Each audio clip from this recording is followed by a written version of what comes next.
Hello, everyone. We are the Millers from Charlotte, North Carolina. And we just want to say thank you so much for all of the passion and hard work and support that goes into the Cleveland Cord Blood Clinic's mission. 10 years ago, when Thank you, Josephine was everybody. born with cerebral palsy, they helped us navigate the most difficult and terrifying time of our lives. They helped us gain access to groundbreaking treatments, which truly transformed Josephine's life. It gave her a second chance at life, and it made us be able to carry on and get to where we are today. So thank you all so much from the bottom of our hearts. Keep going, and Thank you, everybody. thank you. Thank you, Thank you, everybody. everybody.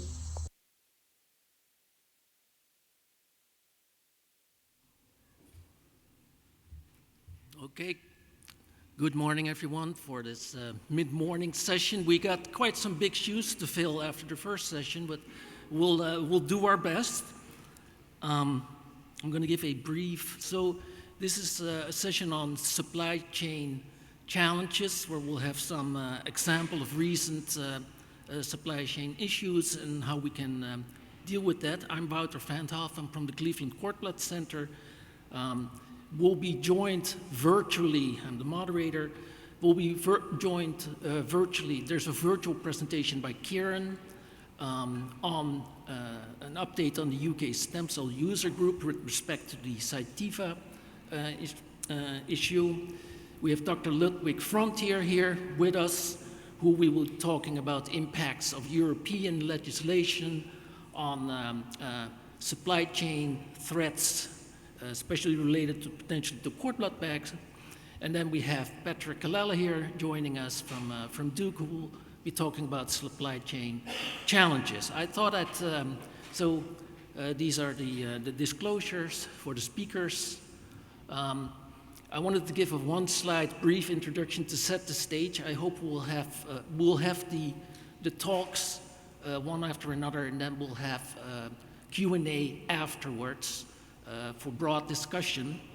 So, what is supply chain? I used, artificial intelligence to come up with this one, but supply chain is a network of companies and people that are involved in the production and delivery of a product or service. So, when we consider the identity of our group here, it involves both cord blood banking, distribution, and transplant.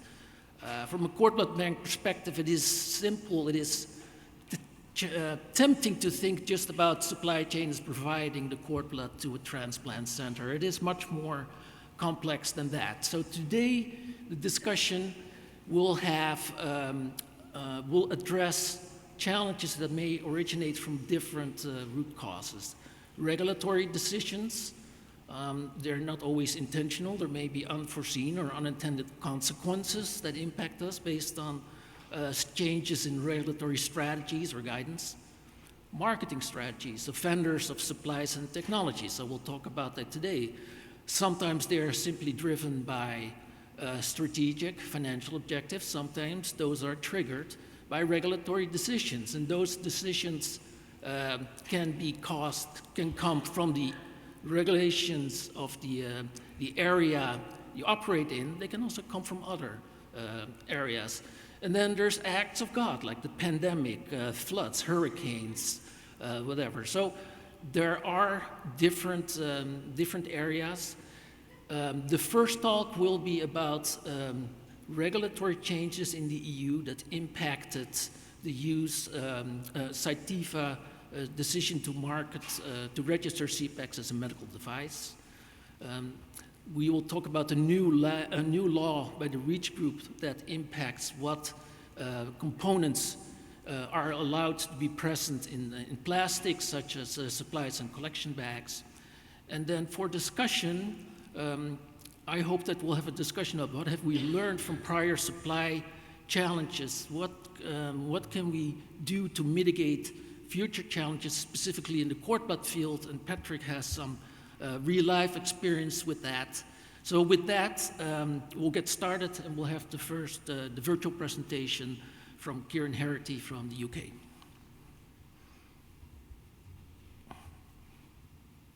Greetings to everyone at Cord Blood Connect. I'm sorry I can't be there with you for this meeting. My name's Kieran Herity. I'm the quality manager for the NHS Cord Blood Bank. I'm going to be speaking to you today about a particular issue we have here in the UK with Cytiva withdrawing their Sepas processing devices as being medical devices in the EU and the UK, and I have no disclosures. So we'll just start my presentation.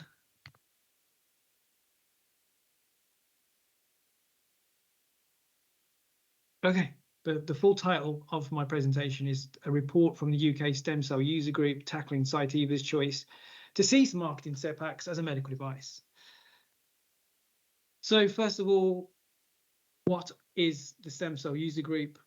It's a loose affiliation of stem cell lab employees and staff, quality managers from transplant centres, and both public and private cord blood banks. There's also ATMP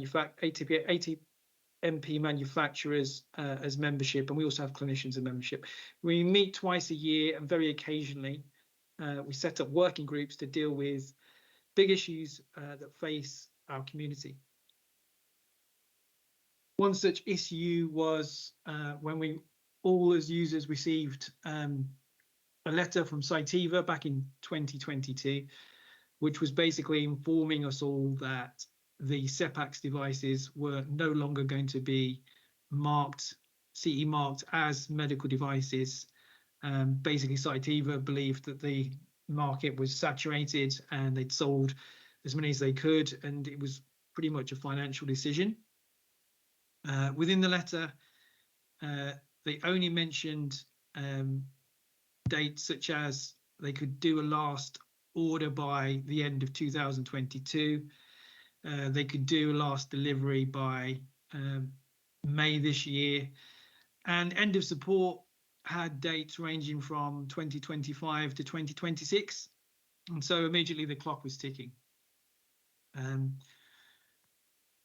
Why did Cytiva make this choice? So I mentioned the financial side. Well, really what has happened is in the EU, there has been a move from a medical device directive to a EU medical device regulation. Basically, this has made it much more expensive for manufacturers of medical devices to get the CE mark, but also it's much more burdensome and difficult. Just at the bottom there, you'll see a quote from our Human Tissue Authority here in the UK, which is our main regulator of cord blood banks and stem cell labs in transplant centres for that matter. And they state that wherever possible, UK CA marked medical devices should be used, although CE marked medical devices may continue to be used until July 2023. That has now been extended, and CE marking is actually going to be recognised in the UK. So this standard has been superseded already. But basically what it's saying is we have to, or we should be using a medical device that's marked and accredited. So looking a bit more into Sepax's decision. So I mentioned the difficulty with filing for medical device certification and the expense, but also just looking at how they've rebranded the Sepax. So they're calling it the Cell processing instrument now. And interestingly, they have retained a kind of CE marking, but actually just under the machinery directive. Now, it turns out that in the cell and gene therapy space, you don't need to have your devices CE marked as a medical device in Europe. You can have this machinery directive, and as long as you do the validations and meet GMP requirements, cell and gene therapy manufacturers who might use this as a cell processing instrument for their ATMP products can happily use them. But unfortunately, cord blood banks and transplant centres don't have that luxury. So we as a cord blood bank, the NHS cord blood bank, had a contract which was expiring this year in June. And so, yeah, the clock was ticking and we felt enormous pressure and worry and stress about this. So through the stem cell user group, we formed a working group, a sub-working group that included the Anti-Learning Cell Therapy Centre, who are using Sepas as their core blood processing device, but also several stem cell labs from around the country, mainly paediatric centres actually, who are using Sepas to use the functions for cell washing and bone marrow volume reduction as well. In our working group, we were lucky enough to have reps from the Department of Health and the two regulators that were pertinent to this project. The MHRA are actually the regulator who deals with medical device certification in the UK, and the HTA, Human Tissue Authority, as I said, was the regulator for cell use in the UK. We started meeting from November 2022, and we actually finished up some meetings March this year. And I'm just going to tell you the story of what we did. So first of all, we had to choose how we were going to work together. So obviously Teams was the obvious way of meeting up virtually, but we also decided to use a software application called Miro. For those of you who haven't used it, it's really just a collaborating whiteboard kind of software, but it meant that we got full participation from everybody that was part of the working group, because you could do things like in real time together, create digital post-it notes. And here we're just showing you some of the actions that we came up with as part of our working group meetings. So one of the first things we identified we wanted to do as a group was work together in terms of creating a new tender opportunity. So we're quite lucky in the UK. The NHS and charities like Anti-Nolan can actually work together and create something called a framework agreement. This will allow us to combine all our buying power and run one tender that gives all organisations that form part of the membership of the framework agreement the opportunity to purchase. Not only that, this would actually be usable for the entire rest of the NHS. So anybody who wasn't in the working group, as long as they were an NHS transplant centre stem cell lab, they would be able to purchase off this framework agreement once we'd created it. Obviously, we started looking at what was out there that could replace the Sepas. The Macro Press from Macro Pharma is a well-known processing instrument, as is the AXP system. In fact, the AXP system was in use at the NHS Core Blood Bank several years ago, so we were very familiar with that. Also available is the PXP system, formerly known as the Syngene, and Anti-Nolan had experience in their cell therapy centre using the Syngene a few years ago as well. So we knew for the core blood bank side of things, there was definitely some readily available other options. In saying that, the things have come on, and there are many cell processing and washing devices now that, although targeting the ATMP manufacturing and developer space, some of these could be potentially used by us because they have the CE medical device marking as well as manufacturing marking. So we didn't want to exclude those, although we had a good idea that these would be much more expensive than what we were currently using, or the other solutions on the other slide. But at this stage, we didn't want to limit ourselves. So one of the other first things we did was create a prior information notice. So this is a publication we could put out as an affiliated group of purchasers, where we were just asking for suppliers to engage with us so that we could understand the market better at this time. So we divided the PIN or the tender into 3 lots. The first lot was purely for core blood cell separation and processing. The second lot was aimed at washing and resuspending hematopoietic stem cell solutions. And the third lot was very much around volume reduction of bone marrow. So we published this online. We asked our procurement department at NHSBT to lead on this, and they contacted suppliers that we'd identified earlier in the process. We then held a supplier engagement day. This was in January 2023. We had 4 suppliers showcase 5 solutions to us. However, only 2 of the products could actually meet all 3 of the lot specifications. Saying that, we also soon realized that the list prices for these solutions would be significantly more expensive.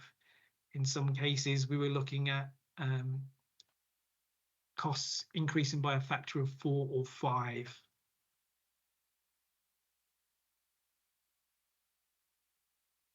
After a few months of the working group, we were just getting going when suddenly the regulatory landscape changed in the UK. So we had another letter from Cytiva that basically said, because of the Brexit implications and how the European Union was struggling to have manufacturers change over from the medical device directive to the medical device regulation, there was going to be an extension to when the regulation became mandatory. What this meant was that effectively here in the UK, we were given until July next year, 2024, to order products. So the current registration that Cytiva had for their Sepas was going to remain valid. So we immediately started stockpiling. We received kits that have expiry dates well into 2025. We, of course, NHSBT and the others extended their contracts with Cytiva. And what we all decided was we would reconvene at the end of 2023 because the regulatory landscape is changing so much. We wanted to give it time to settle before we embarked again on any tender, for example. But also if we were stockpiling and had kits and were okay to use them until 2025, there was no point running a tender anytime soon. So we will reconvene in December this year and see what the landscape is like. I will share these slides with Cord Blood Connect. The link there is actually a live link to the Miro board we used, where we collated all the information to do with the working group, and we're happy to share that information with others who might find the content of this project interesting or useful. So just to conclude with some reflections on our experience today with this supply chain issue. The core blood banks here in the UK will be fine. We will have a choice of AXP or the MacroPress Smart as a replacement, and that's the worst case scenario. Obviously, Sepas is our preferred choice. We wouldn't be using it if that wasn't the case, but we both have experience with the other 2 systems and we know they can do the job. The big worry for the transplant center stem cell labs is that the change of technology is definitely going to be a step back for them if it's one of the choices, because it was more semi-automated than automated, and the other option was actually made for ATMP manufacture. However, it does have a CE medical device, and all their claims around being able to process volume reduced bone marrow and wash cells are not very transparent. There's no real publications for us to refer to because the technology is so new, and also because the company behind that solution has a model where they do customized applications for customers. So we're very worried about the transplant center labs and how they're going to be affected in the future. In saying that, we still have the choice of working with our regulator, the Human Tissue Authority, because if you remember, the standard I showed you very early on in the presentation used the word should have a CE marked medical device, not must. And so there is an opportunity to work there with the regulator and possibly keep the Sepas technology, even though it will cease having a medical device certification. Okay, I will hand back over to Uta now, who will take questions for me if there are any, and can relay those to me, and I will answer those at a later date. Again, I'm sorry I couldn't be there, but yeah, over to you, Uta. Thank you.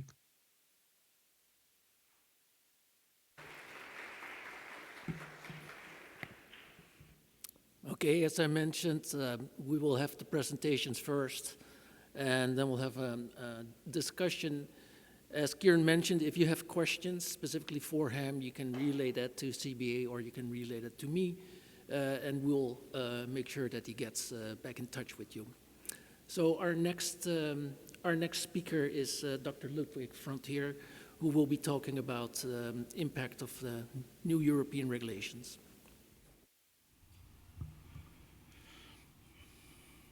Okay. I'll tell you a secret. You are a very intimidating audience. I hope you know that. But I'm going to do my best in here. And your first question you can ask, what is this doctor talking about supply chain?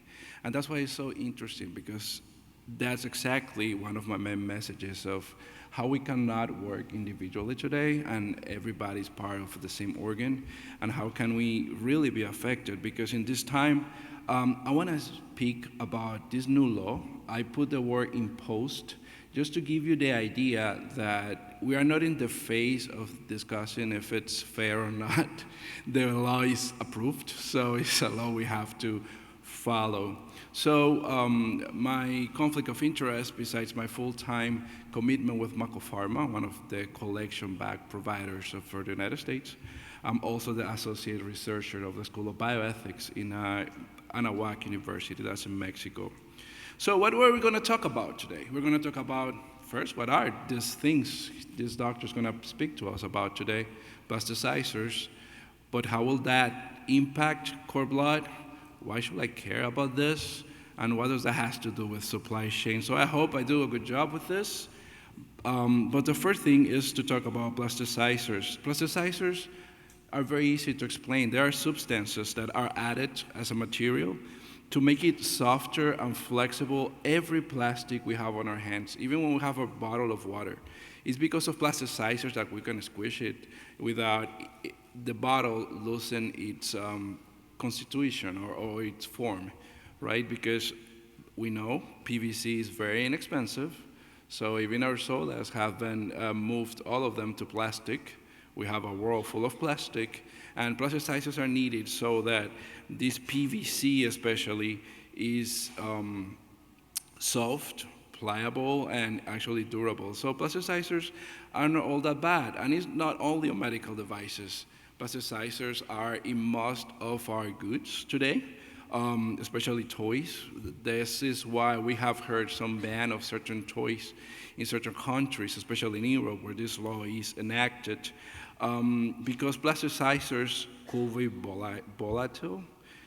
Although it's colorless, it is also a substance that can leach and have environmental impact. So this is where the conversation starts, because the most used plasticizer is called DEHP, is widely available, is inexpensive, but the good thing about DEHP is that make things last.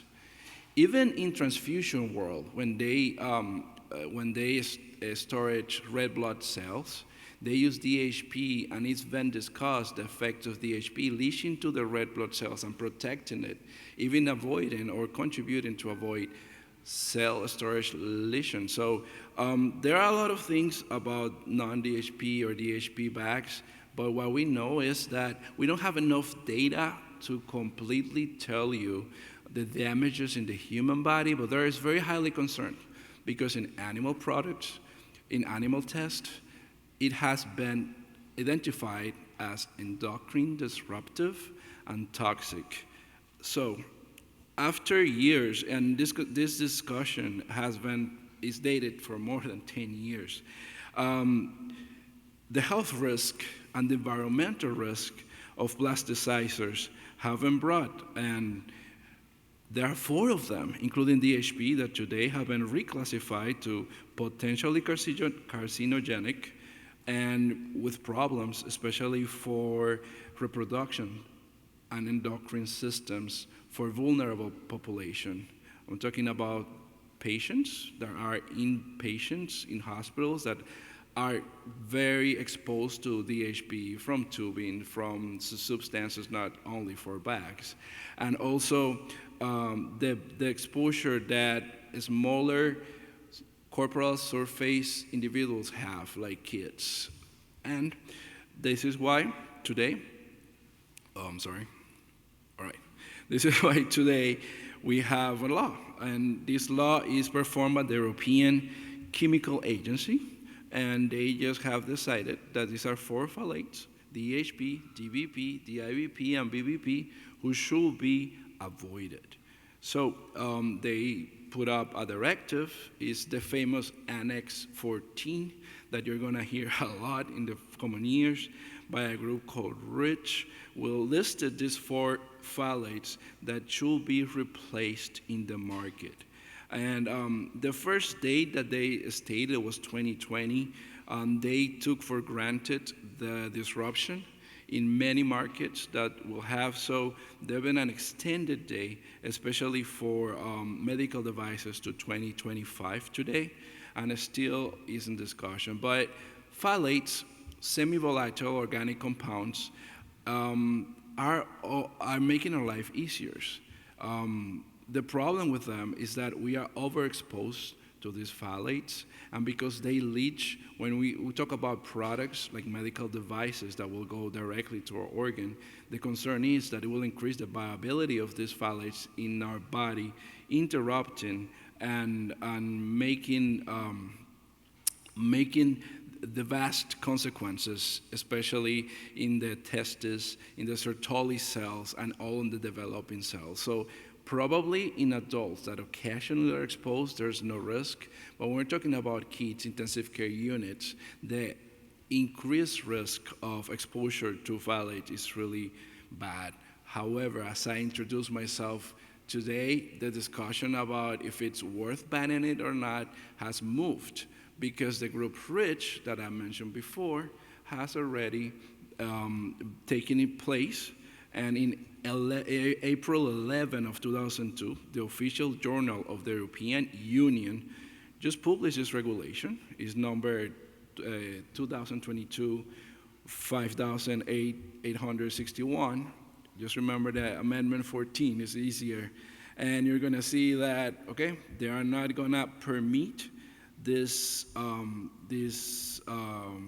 production in whole European territory.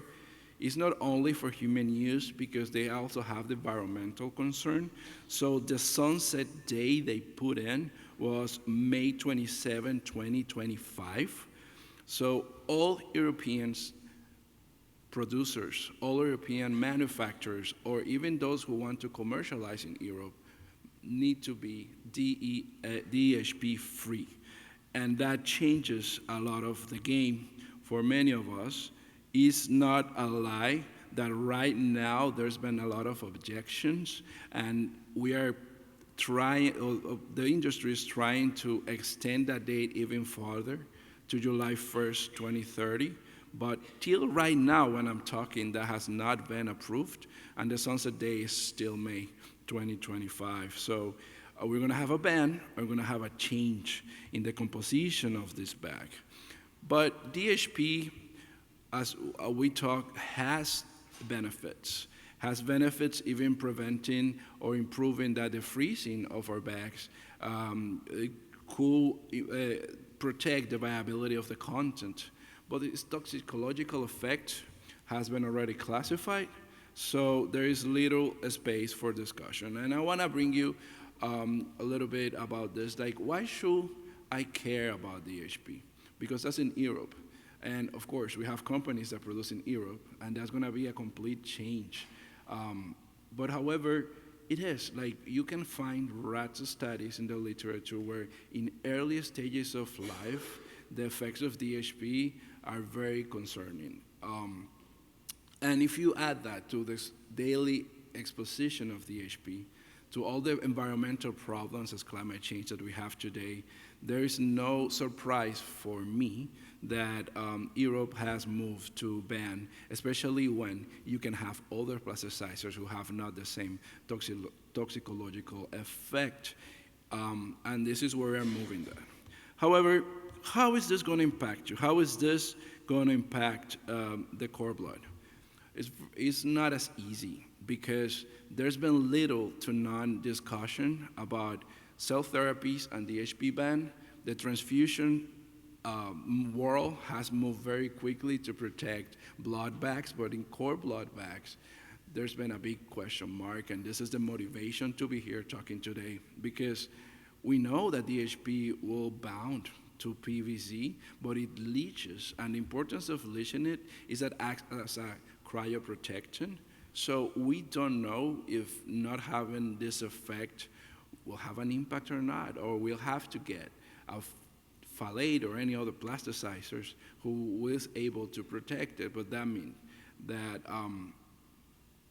it will diminish the effects, especially in neonates and a smaller population. But in terms of cord blood, it will bring some stress, especially in the field of supply chain. These four phthalates are very commonly used. We know they're going to get out of the market, but this will take now a special condition and a special work for all the users in terms of risk management plan, socioeconomic analysis, a substitution plan for the manufacturers to make sure that their users do not run out of material or out of bags in this case because of this change. So it is an important change in the world that the European Union has released to the rest of the world, a globalized world. So cord blood banks that either export or import any cord blood material to the European Union has to ensure that the cord blood bags will comply with the REACH regulation. It's basically that it has to have the right medical regulation approval, and it needs to be the EHP free. So that will lead you to implications in safety and quality of the cord blood unit, re-studies, many new studies that have to come to warrant the viability and the fusion of these progenitor cells that we're taking care of in these cord blood units. And here's a little bit of the evidence that we have found really quick. Like, I found a study that suggested that these phthalates detected in cord blood samples might have been originated from the bag, so we know the bag leaches to the contact. However, as I mentioned before, this study did not measure if it has an effect, this phthalate, in the content. But there was another one, but it was an in vitro expansion of human hematopoietic stem cells that went ahead and found that this study was done in DHP, found levels of PHC in the bag, still not understand, no went further to the effects of the DHP in the content. And what we know today is that DHP do produce or are effectively in adding cryopreservation characteristics to these bags. So we're gonna need a new plasticizer, and that will create the supply chain tension that we've been talking about, because DHP is gonna be more scarce, so we expect the price to increase in that case, that we keep working with DHP in countries outside of Europe. The manufacturing process is gonna change to a non-DHP product. We're gonna have to reformulate product transitions. We have to go with compliance and testing in all the matters, but at the end, we're gonna have to have a balance of cost and prices, because DHP, being the most inexpensive plasticizer, is gonna get out of the market. There are no exceptions to today to cord blood or any medical device for this date. So it may have some exception, a case-by-case data, but till today there is none recorded. Therefore, cord blood bags that use cord bags containing the HP will have to concern authorities of what is it that they're gonna do in the future. Now, we know that from years ago, we have this type of protest around the world. It's a picture of 2022 about a children's toys in Christmas. I don't expect this type of pictures being in the door of cord blood banks at all. This is just me telling you why things can happen in the future, especially for this reason. This is a very important situation because DHP as a plasticizer will be scarce. You're gonna have a decrease from 7 suppliers worldwide to only 1 within the next 10 years. So that's why we are expecting the whole industry to move to a non-DHP or non-DHP free, regardless if the FDA or any other regulatory institution will make any effort in addressing the non-DHP ban of Europe or not. So the supply chain tension is going to be a chain, like the name it is. It's going to require manufacturers to invest and test new materials, so they will bring new bags, and this may result in a difficult transition to sell blacks to the United States to manufacturers like the one I work for, that manufactures products in Europe, but it's not the only one in the market. So till today, till yesterday, by the way, that I was looking again, there is no warning of phthalates officially for the FDA. We know that the EPA regulates environmental hazards, and they have listed some of these phthalates as pollution agents. However, there is no ban till today in our market. That's good. But the tension is about to come. I just wanted you to be aware of what it was. It's a good opportunity to talk with your suppliers about this issue.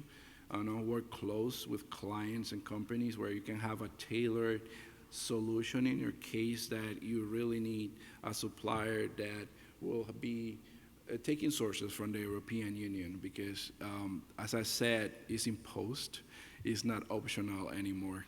So I just want to conclude really quick with the Amendment 14 is the name of the REACH law that is enacted, is in place, and that this application will affect the supply chain of the materials. And as a cord blood collection bag manufacturer I am, that's what I've been talking to you about, but also simple injections or tubings are gonna be affected too, because they are rich on DHP. That's why they're malleable and they don't break. So thank you very much for your attention, and I hope you get less intimidating and laugh a little bit more. I'm sorry. Have a good day.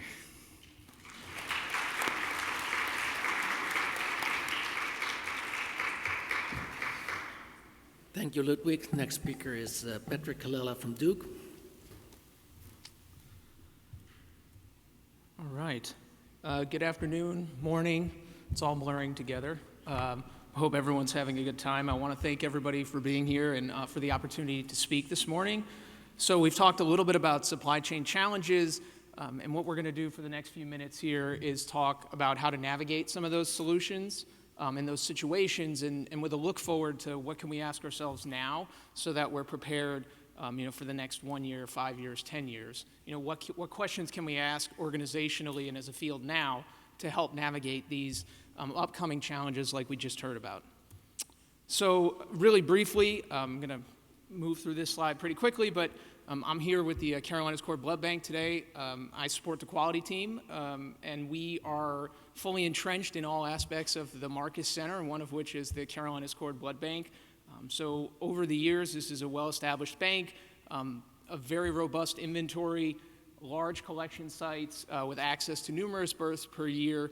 There's a hybrid of collection models that have been employed over the years, which can result in different supply chain impacts and questions that we have to ask depending on the collection models that were used. The units are listed and distributed through the NMDP. So a robust inventory that through the years has been asked many supply chain challenges and having to navigate numerous situations of supply chain tension like Ludwig just talked about. So we're going to go through a little bit of a roadmap here from a situation that was experienced recently, and this is just a model that can be used as we hit supply chain challenges, which are inevitably going to happen. How can we do that in a way to consistently deliver safe and effective and consistent products supplying the market that Dr. Marks was talking a little bit about this morning. So we're going to go through a scenario here where there was a recall notification. And what are the next steps? How do we ask questions to navigate through this? What impact assessments are made? How do we navigate the supply chain and actions? What kind of regulatory interactions need to occur? How do we deploy those solutions? And then ultimately the goal here, again, is to sustain operations and continue to provide these life-saving products to all the patient communities that we serve. So here was the situation. I'd be remiss here if I didn't stop, and I'm the one person talking about this, but there's a team of people, many of whom are in the audience, that were all involved in this. So this wasn't exclusively a quality or regulatory discussion. There are multiple teams that went into every step of this process: manufacturing, supply chain, leadership. It involves everybody. It really did take a village to navigate through all of these situations. So in June of 2020, BD was conducting a recall of their ChloraPrep applicators.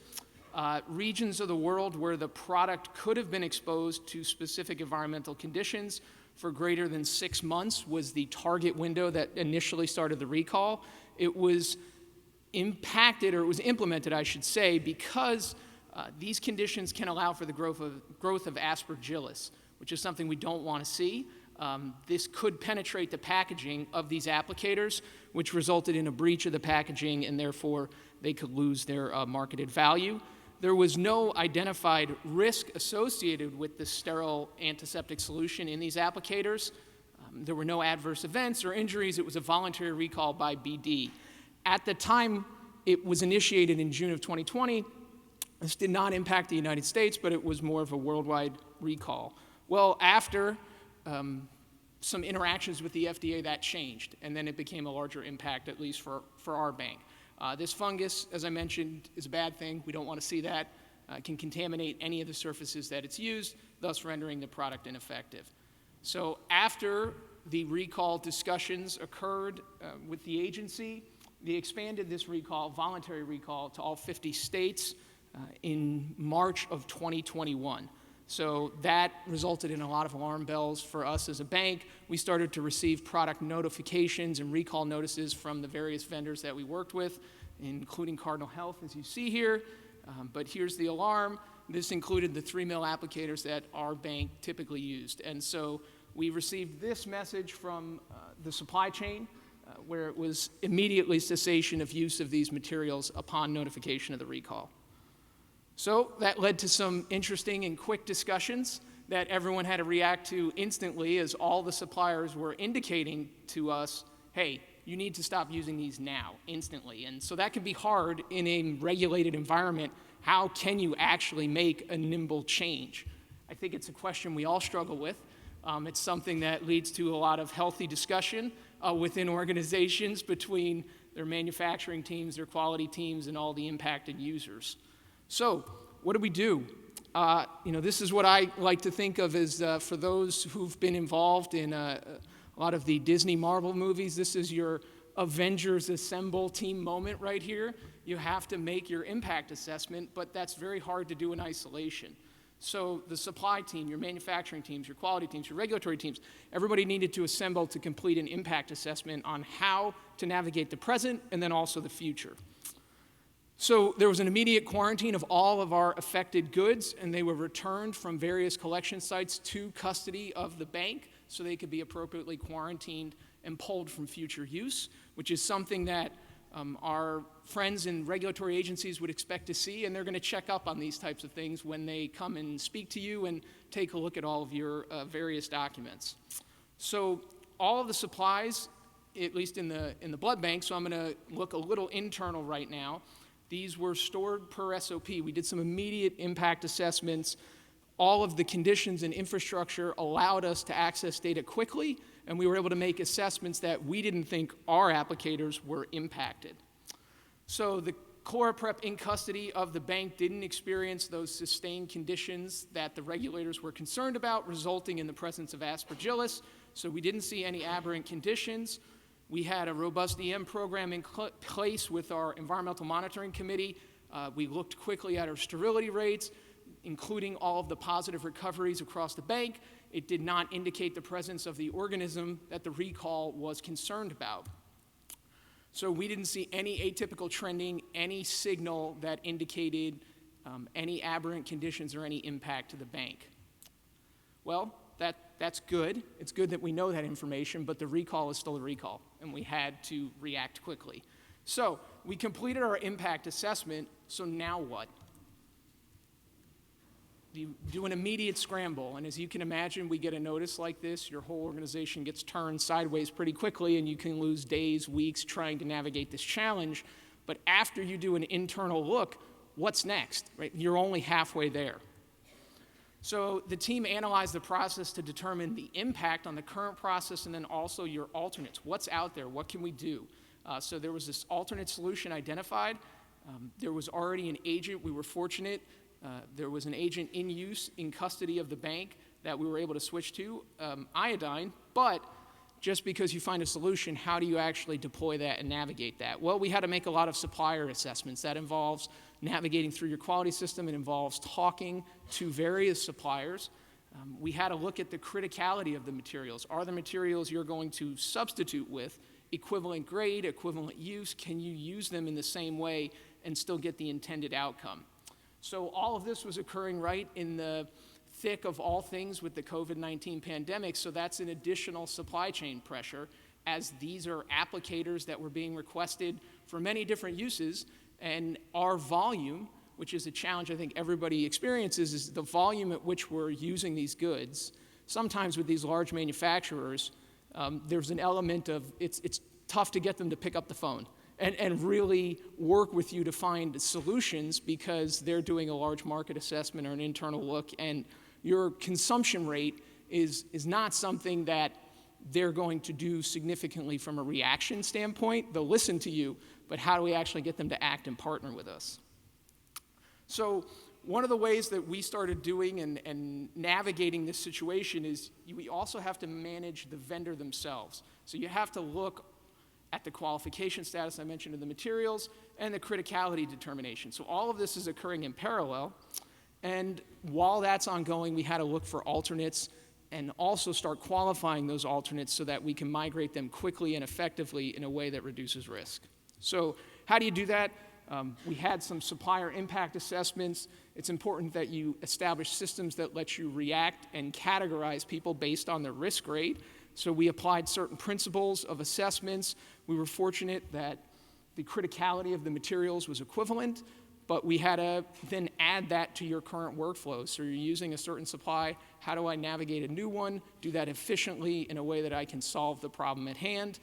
We incorporated this into our supplier impact portfolio, including how we look forward on them.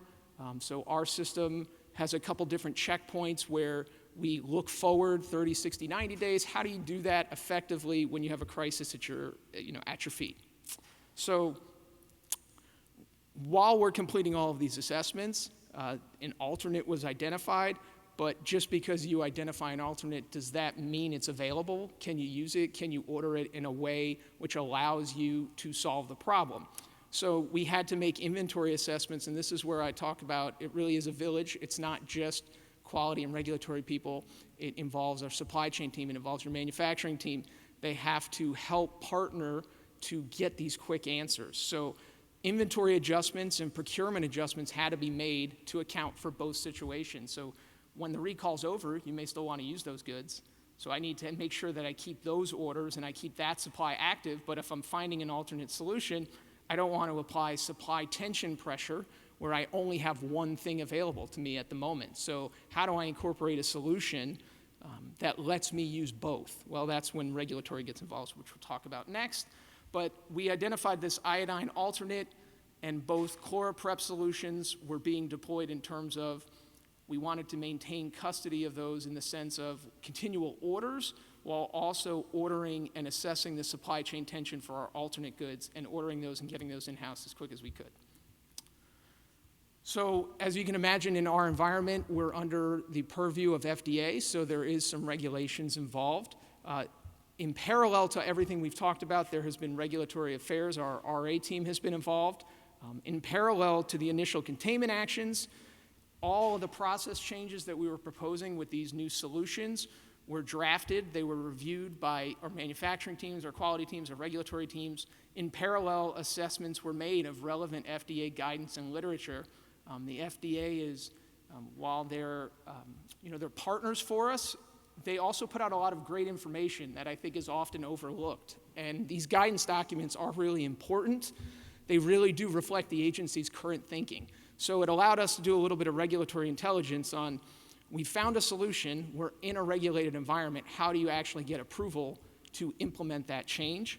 Well, review of the guidance, there was some specific guidance. This is actually being withdrawn in November, the one I have up here. So how much you study it, I think, is up to you between now and November. But I think the principle and the activity is still the same. It really did help us think about how do we want to frame our interactions with FDA. Here's their current thinking. There were specific questions about supply chain in this guidance that let us set up our regulatory strategy and our submission, particularly our cover letter, which I'll talk about next. So to make these changes, to make a switch in something as critical as collection of the cord blood units, it's going to require interaction with FDA. We had a detailed communication provided to the regulatory project manager that's responsible for our BLA. Within that document, rather than just sending them something that says, hey, we're going to make a change, we had a clearly defined timeline when we found out information, how we reacted to that information, and then here were the constraints that we learned at the time. We identified an alternate and process solution that we put in front of FDA in our communication with them. We provided all of our revised documents, all of how we were planning to react to this, went to FDA in our interactions, and we highlighted the impact of any previously processed goods, excuse me, and then any goods we were to use moving forward with this modified process. So we put all of that, it was a rather, excuse me, lengthy cover letter. It went to the regulatory project manager. We didn't hear anything for a little while, but we told them that we were implementing this change immediately. So what happened? That supplement actually was approved by FDA, and we didn't get any questions or comments. And so I think that's a real testament to the team that deployed the solutions and then that regulatory intelligence that went on in parallel to frame things for FDA in a way that let us implement that change without any disruption to the bank. So that's all great, that's in the past. What can we do now? As we've heard about with Cytiva and with some other solutions, these supply chain tensions and challenges will keep coming. How are we able to react to them and design and really as a field, how can we work together to de-risk those activities now? So I think one thing that's really important is that supply chain challenges are going to incur. We have to embrace them. There is certain challenges and realities that we have to deal with, particularly at the rate at which we consume goods, and sometimes we may repurpose goods for our use. So we have to define regulatory strategies early and embrace collaboration both with our regulatory peers, but with the regulators themselves. So engaging user communities like we are here today, and particularly regulators, we heard that again this morning, early and often interaction with FDA is something that we as an office always recommend for anyone who's interested in sponsor investigator INDs, BLAs. There's this prevailing thinking, I think sometimes it's strategy driven in the commercial sector where you maybe avoid interactions and the theme that you'll hear is, well, let's see if this is good enough. Let's not overcommit. And I think that can lead to slower answers and then you get everybody on edge on all your interactions moving forward. And so we take the approach of embracing the regulators as much as we can and trying to talk to them, because they really are here to help you.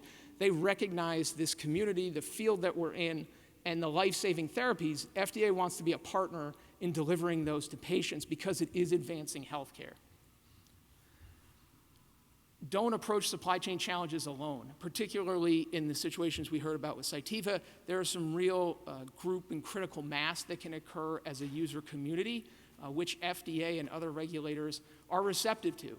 If they know that this is going to have an adverse impact on a whole market or a segment of a market for healthcare, they are willing to have those conversations, and they do want to help you find solutions. Now, they may not give you quick answers in the sense of you interact with them one time, they're going to say this is okay, but they will give you their prevailing thinking. And that can be just as informative. And actually, when you look back 6 months, 12 months down the road, those interactions with FDA, particularly for us, I think it can be hard to see in the moment, but they actually reduce the impacted time and they speed you up. Sometimes slowing down to speed up is a mantra that can work, and I think that works very effectively with FDA. Taking that extra time to engage them and have discussions with them can really have an impact on your final goal. If process changes are needed for supply chain challenges that are detected or that you see coming, collect data now. Start thinking about what can I collect to de-risk that? What information can I collect now that when I'm ready to make my change, I have that data available? So you're building in your ability to be nimble and flexible now. It's tough to build in quality at the end that is going to appease regulators. You do that in the beginning, collect your data now. It allows you to be more nimble when you're ready to ask that question and put information in front of regulating agencies. So I think I'm going to close with this. So one of the things that in hearing everyone's talk today, in the conference thus far, how can we de-risk now? What can we do now? I think one thing organizationally and as a field we can look at is what is the current infrastructure and support systems? Is your organization nimble and able to handle challenges with cross-functional disciplines in a way that's effective? Because if only one facet of your organization, if it's manufacturing, if it's quality, if it's regulatory, if any of those is not nimble, it can be really challenging to adapt and evolve to supply chain pressures, which are going to come quick. Sometimes we can see them, sometimes you can't. You're just going to get a notice. You're going to get a letter where a sole source provider decides to change their business segment, and they're going to completely pull something that's critical to your business operation. So how are we nimble? And I think assessing your infrastructure and support systems is really critical. I think this is where, again, I need to acknowledge the team. I'm just one person talking here, but Ana Valverde and Joanne Kurtzberg, they've built an organization which has facilitated these systems. And Ann Kastner is here, and so all of these people are critically important to answering these questions. Our quality team is here. We have collectors here. So the bank has evolved over time, and I think all of these teams were involved in what we just talked about here for the last few minutes. It's all the way through supply inventory team, manufacturing peers. We're all in this, and I think that's really important. And having that infrastructure, and it allowed us to ask these questions and get answers quickly. So I think in terms of supply chain, how do we manage the supply chain? I really think it's infrastructure and support systems. It's almost as much internal as it is external, particularly I think for our community, where a lot of these products, they're going to make changes, and we just get notified. We're not necessarily forward thought of in terms of impact, which is unfortunate, but I think it's something it's a reality we have to deal with, and we have to ask ourselves those questions. How are we ready to deal with that? And so I'll close with that. I'm happy to take any questions.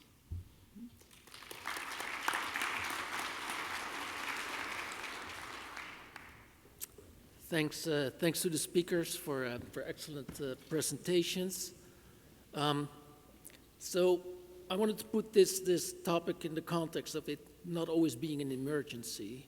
There are certain things that are an emergency, and immediate notification can cause that. You talked about, Patrick, about multiple team members being involved, multiple disciplines. Responding to an emergency is one thing. How do you prioritize this, and how do you keep your finger on the pulse to forecast challenges just like the one that Ludwig described? Yeah, I think that's the question that keeps many people up at night. I think one of the ways that you do that is through those look forwards of your supply chain, so your procurement of goods, but then also your quality systems around how do you qualify vendors and how do you qualify suppliers each year. A lot of times the way many systems have been developed over time with FDA is they require a lot of periodic check-ins with these vendors. And so I think using those as an opportunity to maybe get more information than just checking a box on do you have the right quality systems? Are they okay to keep using? What can be included in that interaction in these annual, semi-annual, 2 to 3 year interactions? Are there other questions that you can ask to look forward? Are there changes coming to your product? You know, I think it depends a little bit on the supplier, how much information they're willing to share, but I do think using those more as an opportunity to get forward-looking information versus just checking a box to fulfill your internal quality systems.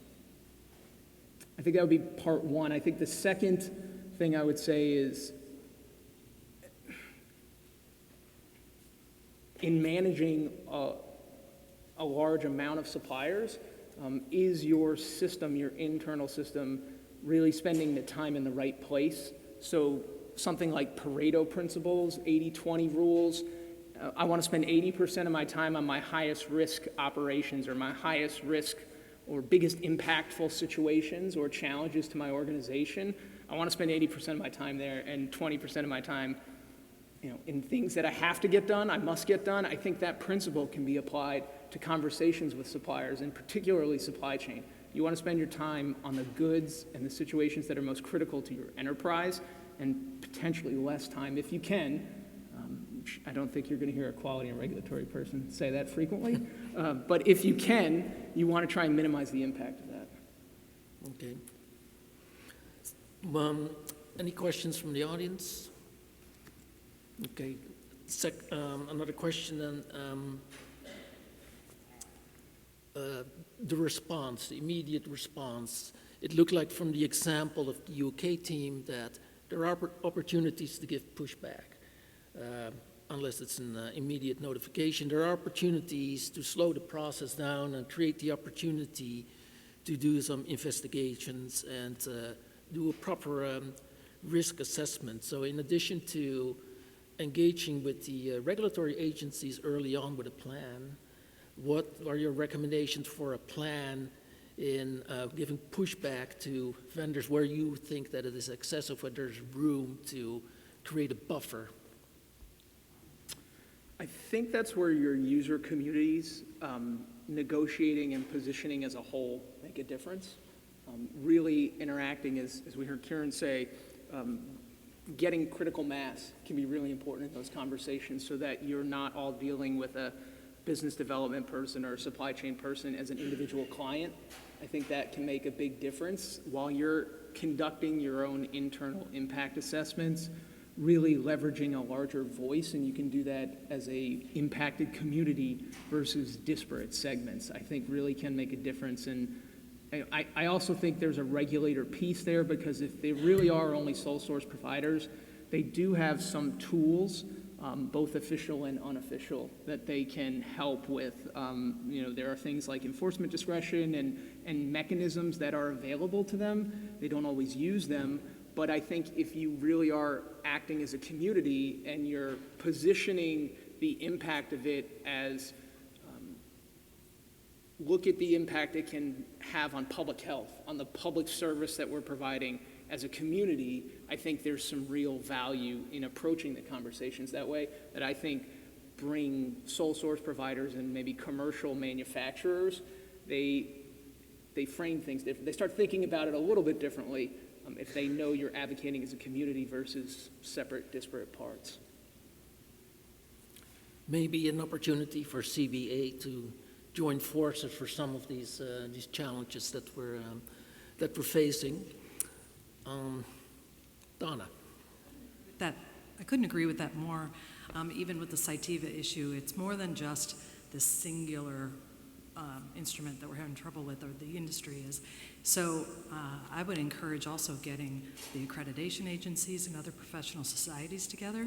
I know Dr. Kurtzberg and I have talked with the ISCT AABB Joint Working Group to bring more power to this, because as you said, if we can bring that impact to the manufacturers and the regulators, I think we'd be more successful. Agree, absolutely.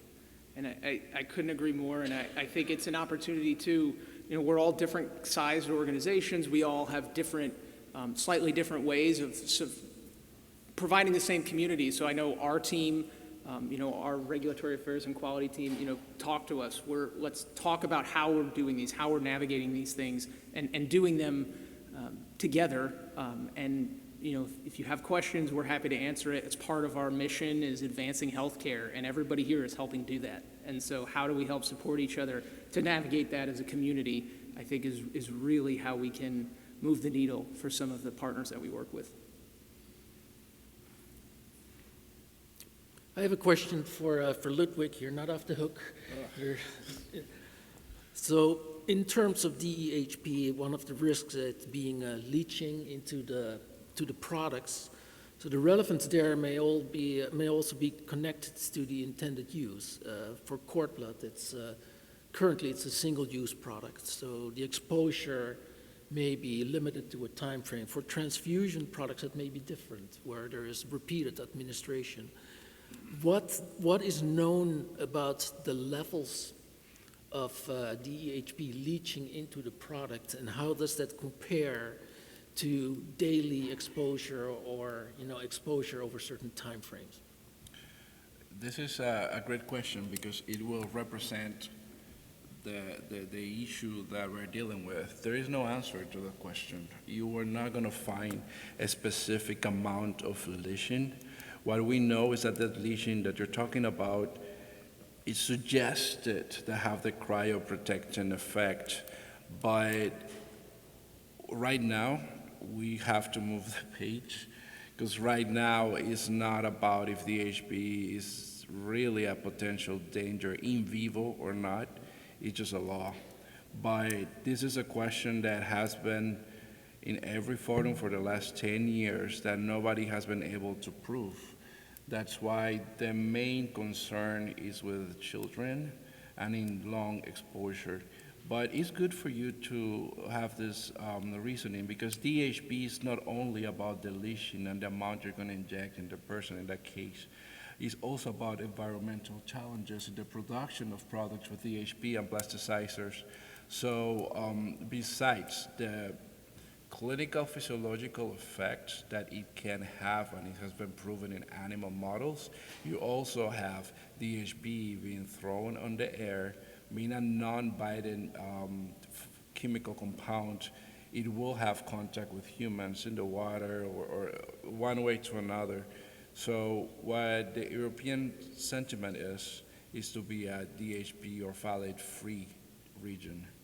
So companies that will have their production, even if they are not gonna sell it in Europe, will have a very good big challenges to produce anything with DHP within the European territory. Okay, thank you. You're welcome. Neri? Yeah, thanks, Dr. Frontier. Thank you so much for presenting that. It was a bit shocking, I suppose. That's the first I've heard of that, and some of my other colleagues, so I appreciate that. So I guess market farmers obviously going to be flooded with questions about this, but is there a transition plan, and when will we hear about what the impact on supply will be? Have you identified an alternative plasticizer? When will you commence production and distribution? Will there be a crossover between the product supply? So I guess there's a whole lot of questions there. And also, I guess the collection bags, the cord blood's only in there for a maximum of 2 or 3 days. So is there really going to be a lot of leaching there? I guess it's made me think we need to talk to our cryo-storage bag suppliers, because they'll probably also have the same impact. So I know there's a lot of questions there, but I guess I'm asking if we as a field can be kept updated on what the plan is, what Plan B is, because it will have obviously a major impact if it does affect our collection bags. That's fantastic. I'm very excited about your questions because I have good news and bad news. And I'm going to start with the good news. The good news is that if you go to the European Pharmacopoeia, you're going to find already identified phthalates that are approved and do not leach as much and are not identified as carcinogenic. And every European company is doing tests right now so that the morphology or the structure of those bags are not really changed because those phthalates can work interchangeable. However, they will have to do tests individually for the viability and the stability of their product. Another good news is that besides me, for example, in name of Mako Pharma, we also have our product manager sitting down there or sales managers in the back. We're going to be in disclosure because every company is going to have an independent plan because they're going to have to test different plasticizers. And that's where I go to the bad news, that we don't have the data, especially with the short storage time, and if the DHP really leach or not. You are going to find in the literature that they have identified the DHP, and that's the only source they get. But it is likely, and this is not Mako Pharma, right? This is between you and me. It is likely that has no impact on the health of the recipient. What it is that the law, anyways, prohibits you to produce those bags. And that's the whole sentiment of this talk. It's just that supply chain will be impacted because we are not going to find the 7 or 8 sources of DHP suppliers anymore as a manufacturer anyways. So DHP is going to be expensive. I'm guessing that it will be more focused on this side of the world because we haven't banned it yet. But it is coming, so... and what about retrospectively? So what does it mean for the 800,000 cord blood units in inventories now? Assuming it's in the cryo storage bag and they've been collected using similar products. I couldn't hear. The question is whether this goes prospectively or retrospectively. Would it rule out use of products manufactured prior to the implementation date? So is that correct? After the sunset date, the May 2025, it cannot be in the market. None of those products will be marketed anymore. That's what the law says. However, those that were previously marketed, will they be used? Yeah. That's a homework you're just giving me because I never asked that myself. But there is no recall plan that I know of at all. So I will, Okay. I'm afraid of saying, but I guess if you they can use it recall. until their expiration date because I haven't read any recall plan for any products in Europe. But what I know is that after that date, they're not going to be in the market. Okay, thank you very much. You're very welcome. I really enjoyed this session.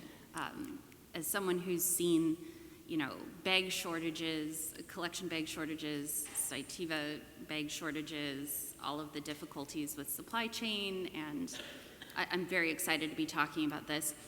I'd like to frame it a little bit differently, though. In biotech, you're constantly innovating your process to move away from risk and move away from sole source providers. So you don't just manufacture once and then lock in that manufacturing process. You're building capabilities in-house, you're validating new suppliers, you're changing your process, you're constantly growing and learning. And cord blood as a community, we're all very spread out, and we're only banding together when there's an issue. So what can we be doing to innovate the process prospectively as a collective to move away from the reliance on sole source providers? So I think you're the expert on supply chain. Thank you. Because the REACH law is not an American law yet, but I think it is interesting that organizations like this can know what's going on in the rest of the world so you can have the in-depth conversation with your regulators. to see how are you gonna be prepared for this impact, especially with your suppliers or as well, about, how are you gonna manage type of a phase in, phase out of products. But he's the expert on supply chain here. Thank you for the question. I think it's a great question. I think it's user communities like this. I think a willingness to have open discussions about the problems that we're experiencing and how we're navigating them, I think will reduce. I think as well-intentioned as everyone is, it sometimes, even in user community calls, it's a challenge to, like, how much do I share, especially in innovating biotech field, right? Everyone is trying to innovate, find a new way, a new wrinkle. There's IP discussions we heard a little bit about this morning. When you start having those, people start behaving differently. So I think it's, in a way, it's staying true to what's the mission? What are we really trying to do here? Are advancing public health? How are we providing this life-saving therapy to all of the patient communities and populations that we serve? Because if we all go at it alone, what's the outcome of that? It's not a good one. And so how can we share information to navigate these challenges? Are there common systems that we can establish and leverage as a community?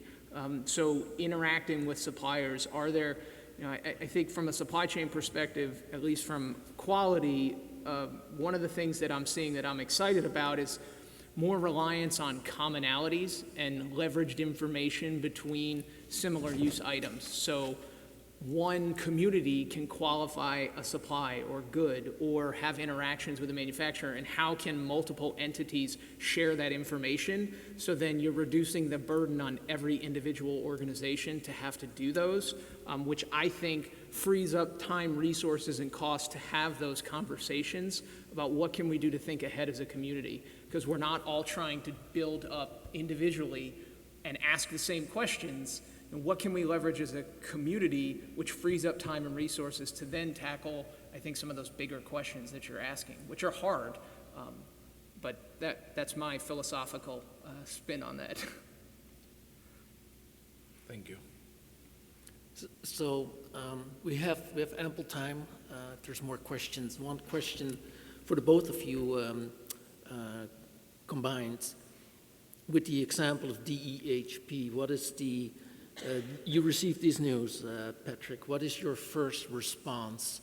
How do you prioritize it? Who do you engage with? And then how would CBA or a shared community fit into that plan? Well, I think we'll be here till Sunday night to answer. Oh, we got I think 12 minutes. But I think as I listen to all the slides today, I go back to one of the points is, data is key, particularly with regulators. And while it sounds like there may not be as much data available, what can we get access to now? What questions can we access? What do we want to ask now? Because if we don't have data, how can we get that? How do we start the conversations with these manufacturers, with the providers of these goods, to potentially preempt some of those questions? I think the question earlier is a really good one. If this becomes a banned substance, what's the impact on what has been done for the last 20, 30 years? Because if we're just learning this now, and we're saying it's a problem moving forward, and from a regulator perspective, they're going to apply that same thinking potentially to the past. So how do we get ahead of that? Or what questions can we ask and what assessments can we make of our goods and services now to help preempt potentially that question or to de-risk any potential impact to existing inventories? I mean, I also think there's a use case for data that's been collected. So while it's a new problem that we have moving forward, has it always actually been involved with the process? And what data can we leverage now that's showing that these products are safe and effective, and all of the testing and data, clinical outcome data, are characterization data, your critical quality attributes that were important now, 5 years ago, 10 years ago, they're still important. So leveraging that data and showing that, okay, this may be a new question we're asking moving forward, but we still thought these were okay previously, so let's leverage that information. I really think in cases like this, it's going to be about the data. That's what the regulators are going to ask you about. That's what FDA is going to ask you about. They'll have conversations with us and they'll say, yes, this is a new question. but ultimately, at least in our interactions with them, at some level, the product reviewers will always come back to, show me the data. Yeah. Yeah, I was wondering, in the spirit of being proactive, I think one of the challenges is, though, that suppliers are not always very open or transparent as to, the components the materials that go into their product. So how do you navigate that challenge that you may be approaching your suppliers and asking specifically if they're using this material in their product, but they may not be forthcoming with that information? Mm-hmm.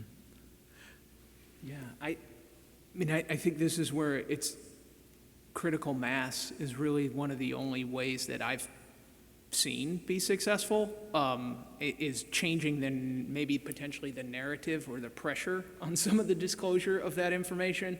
I also think the use case or the impact of the use, and I think sometimes potentially publicity around that impact can make a difference with these groups. And I think sometimes getting around the initial interaction, which is always hard because they're not going to be forthcoming. And from a business development arm or business development perspective, I think where we've had success is sometimes going around we're not necessarily going around, but engaging more people in the conversation than our territory manager or our business development manager for that space, and some finding the right way to escalate within a framework of a manufacturer where they understand the potential impact that could be coming if they don't try and work with us to find solutions. I just have two comments. One, I just asked my chat GPT what DHP is in or what phthalates are in. It's in everything, I know you said it, it's in IV tubing, it's in IV bags. So it's not, we are like small potatoes in this whole conversation. But if we wanted to look at effects of exposure, because the patients we treat, transplant patients, they have continuous IVs for a month or two, or, they have plastic wear in their body from their central lines that they may have for a year. So sorting out if there's an effect, what part is attributed to the cryo bag or the collection bag, it's going to be a real challenge. Unrelated comment, I think, speaking as president of CBA, I think these are great opportunities for, as Donna said, for CBA to take this on, to make policy statements, and also to collaborate with other organizations in the same space. But, we meet once a year, we have good ideas, and we all go home, we get busy. And so I'm, not today, but I would like people to think about how can we put together task forces or working groups, whatever you want to call it, in CBA to address these contemporary problems. Because we're open to doing it, but we need people's suggestions, and they need to be real suggestions that you could fulfill. Because when I come to these meetings, I have a million things I want to do, but then real life kind of takes over. So, I'm asking for people to send ideas about how we could work together to make these things happen.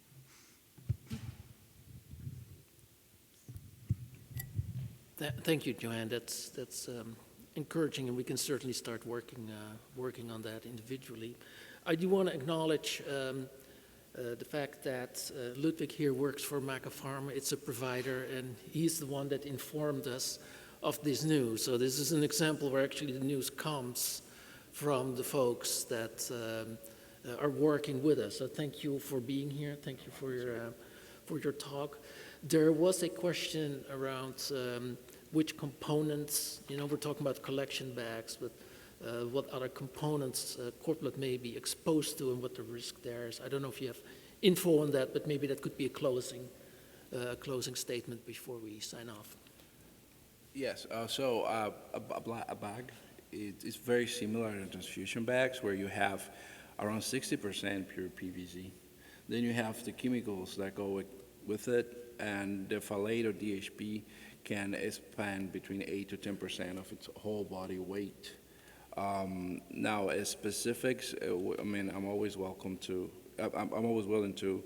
go in for the details, but That's actually why phthalates are so relevant, because if PVC is this material that we have found for years to be secure and being effective, we're going to need plasticizers like phthalates anyways.